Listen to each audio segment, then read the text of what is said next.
The spaceship, aptly named the Discovery hummed quietly as it glided through space. Aboard were 20 human children, excitedly chattering and peering out the windows at the stars.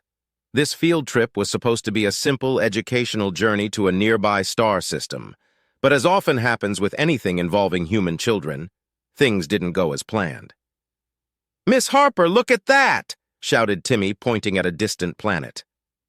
Miss Harper, their long-suffering teacher, sighed and leaned over to look. "Yes, Timmy, it's beautiful. Now please sit down and buckle up." But Timmy, like most of his classmates, was too excited to sit still. The children buzzed with energy, their enthusiasm bouncing off the walls of the spaceship. Suddenly, the ship jolted. Miss Harper stumbled, catching herself on a nearby seat. "What's happening, Captain?" The captain, a seasoned explorer named Reynolds, frowned at the controls. "We seem to be caught in a gravitational pull. It's pulling us off course." "Where are we headed?" Miss Harper asked, her voice tight with concern. Captain Reynolds glanced at the display. "Tarvin, it's a peaceful planet, home to the Tarvinians. We'll land there and assess the situation." As the Discovery descended, the children pressed their faces against the windows, eagerly watching the planet grow larger.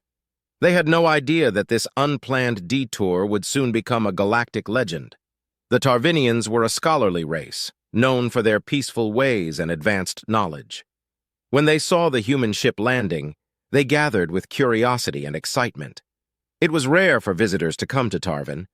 As the ramp lowered and the human children poured out, the Tarvinians approached with welcoming smiles. "Greetings, travelers," said one of the elders. "We are honored by your visit." The children, however, had already scattered, running in every direction. They laughed and shouted, chasing each other and exploring their new surroundings with boundless energy. Miss Harper hurried down the ramp, trying to herd the children back together. "Timmy, don't climb that. Sarah, put that down. Everyone, please stay close." But it was too late. Timmy had already started climbing a delicate Tarvinian structure, and Sarah had activated a piece of technology she didn't understand. The Tarvinians watched in horror as their carefully maintained artifacts and buildings became the latest playground for the human children. Elder Tarvin turned to Miss Harper, his calm facade cracking slightly. "Perhaps it would be best if you kept them under control," he suggested gently. Miss Harper, red-faced and flustered, nodded vigorously. "I'm so sorry. I'll get them sorted out." But controlling a group of excited human children was easier said than done. As Miss Harper and the Tarvinians soon discovered, their arrival marked the beginning of an unprecedented era of chaos on Tarvin. The Tarvinian city of Eldara was a marvel of tranquility and order, with its floating gardens and crystalline structures that glimmered in the soft sunlight. But today, it was anything but tranquil. Human children, full of boundless energy and curiosity, were everywhere. "Catch me if you can!" shouted Timmy, racing through a meticulously arranged botanical garden. His friends were hot on his heels, laughing and shouting. Nearby, Sarah and a group of girls had discovered a Tarvinian device that emitted soft, melodic sounds. "What does this button do?" Sarah wondered aloud, pressing it before anyone could stop her. The device started to hum and glow, emitting a high-pitched noise that made several Tarvinians cover their ears. Elder Tarvin, watching the scene unfold, turned to Miss Harper. "Your children are very energetic," he said, struggling to find a polite way to describe the chaos. Miss Harper was doing her best to round up the kids, but they were slippery and fast. "Timmy, Sarah, everyone, come here right now!" she called out, but her voice was lost in the cacophony. The Tarvinians, known for their patience and diplomacy, were beginning to show signs of strain. Delicate instruments were being knocked over, ancient texts were scattered, and the children's loud laughter echoed through the serene city. A young Tarvinian named Lauren approached Elder Tarvin. "We must do something before they cause irreparable damage," he urged. "Our technology and artifacts are not built to withstand such vigor." Elder Tarvin nodded. "We must find a way to channel their energy safely. Perhaps we can engage them in something educational." Miss Harper, overhearing this, quickly agreed.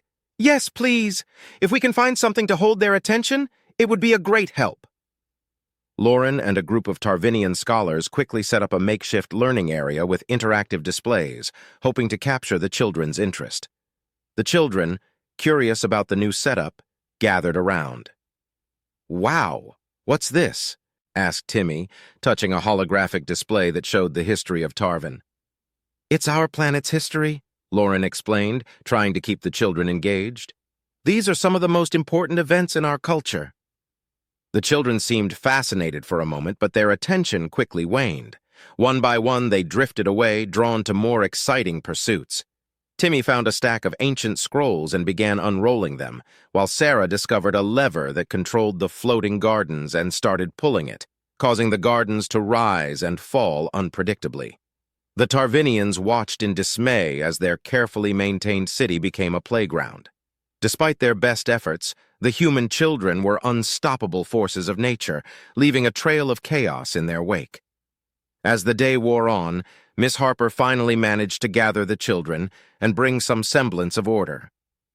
"I'm so sorry," she apologized to Elder Tarvin. "They're just so excited and curious. I promise we'll find a way to make it up to you." Elder Tarvin sighed, his shoulders slumping. "We understand, but we must find a way to coexist peacefully. Perhaps we can learn from this experience and find a better way to interact." With the children finally under control, Miss Harper and the Tarvinians began discussing strategies for the following days. Little did they know, the real challenge was yet to come. The Tarvinian Council convened in their grand hall, a serene and beautifully designed space that now felt anything but calm.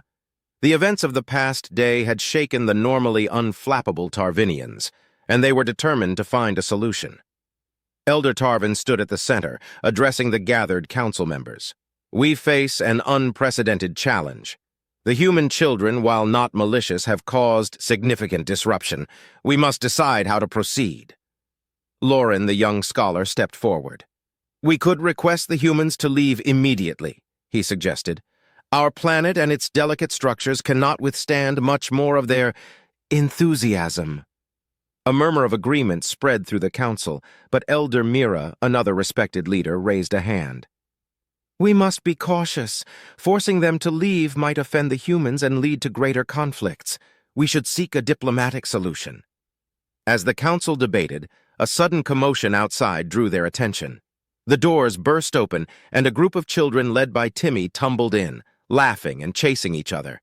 In their playful chaos, they knocked over a delicate sculpture, which shattered into pieces. Elder Tarvin closed his eyes briefly, taking a deep breath. "Children," he said gently, "please, you must be careful."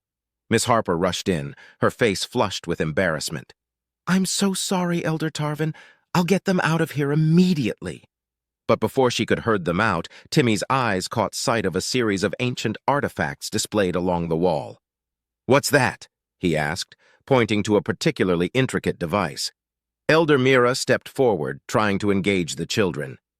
"This is an ancient Tarvinian artifact. It was used by our ancestors to—" Before she could finish, Timmy had already reached out to touch it, triggering a mechanism that caused the artifact to emit a series of bright lights and sounds. The other children, fascinated, crowded around, poking and prodding the artifact, causing it to malfunction and emit sparks. "Timmy, step away from that!" Miss Harper cried, rushing forward to pull the children back. "Everyone, outside now!" As the children were finally ushered out, Elder Tarvin turned back to the council. "We must decide quickly. Our city cannot sustain this level of disruption." Elder Mira nodded.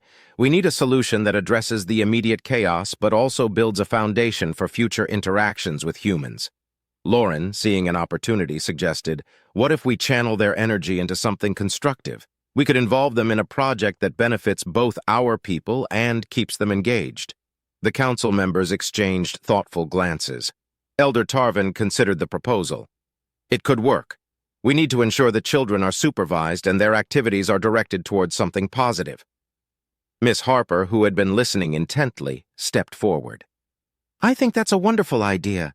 The children are naturally curious and energetic. If we can focus that energy on helping to repair some of the damage they've caused, it might also teach them valuable lessons about responsibility and respect." With a plan forming, the Tarvinian Council began outlining the details. They decided to create a series of educational and restorative projects that the children could participate in under strict supervision. As the council session ended, Elder Tarvin felt a glimmer of hope. If they could turn this chaotic situation into a learning experience, perhaps the alliance between humans and Tarvinians could grow stronger. Under the supervision of both Miss Harper and the Tarvinians, the children gathered the next morning with renewed excitement. This time, their energy was to be channeled into constructive projects. The Tarvinian city of Eldara, though fragile, would benefit from their help. "All right, everyone," Miss Harper began, clapping her hands to get the children's attention. "Today, we're going to work with our new friends to repair some of the things we accidentally damaged yesterday. Think of it as an adventure." The children, surprisingly, seemed enthusiastic about the idea. Timmy, always the ringleader, raised his hand. "What do we get to do?" Elder Mira smiled warmly. "You'll be helping to restore our botanical gardens, assist in repairing some of our ancient artifacts, and learning about our culture. It's important work, and we believe you'll enjoy it." The children split into groups, each assigned to different tasks. Timmy and his friends were tasked with replanting some of the delicate flora they had trampled the previous day. Under Lauren's careful guidance, they learned about the importance of each plant and how to handle them gently. "This is actually kind of cool," Timmy admitted as he carefully placed a bright blue flower into the soil. "It's like being a space gardener." Meanwhile, Sarah and another group were working with Elder Mira to repair the ancient artifacts. Using their natural curiosity to their advantage, Elder Mira taught them how to carefully handle and understand the artifacts, explaining their historical significance. "Wow, these things are really old," Sarah said, holding a delicate piece of Tarvinian history with newfound respect. "I didn't know they were so important." As the day progressed, the children's chaotic energy was transformed into productive work.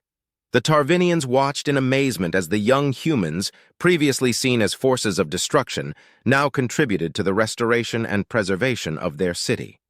By the end of the day, significant progress had been made. The botanical gardens were starting to regain their former beauty, and several damaged artifacts had been carefully restored.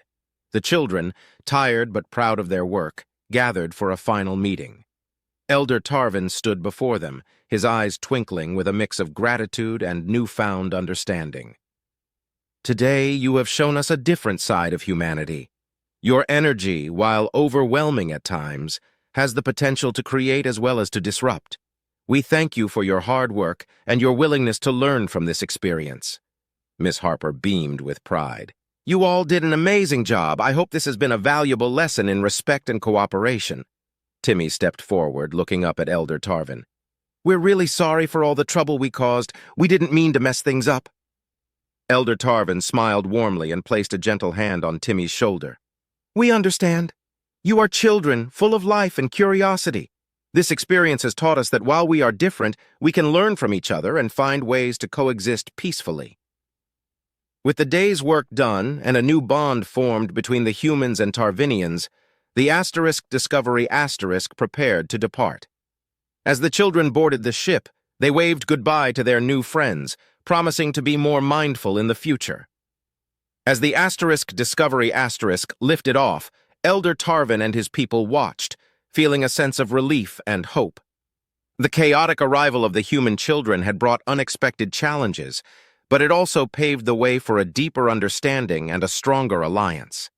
Back on the ship, Miss Harper looked out at the planet of Tarvin, feeling a mix of exhaustion and satisfaction. "That was quite the adventure, wasn't it?" she said to the children, who nodded sleepily. As they settled in for the journey home, the events on Tarvin would become a legendary story, a testament to the unique and often surprising impact of human children in the galaxy. Thank you so much for watching. If you enjoyed this epic adventure, please make sure to hit the like button and subscribe to our channel for more exciting sci-fi stories. Don't forget to leave a comment below with your thoughts and theories. We love hearing from you. Your support means the world to us, and it helps us keep creating amazing content. Thanks again, and stay tuned for more incredible journeys through the stars.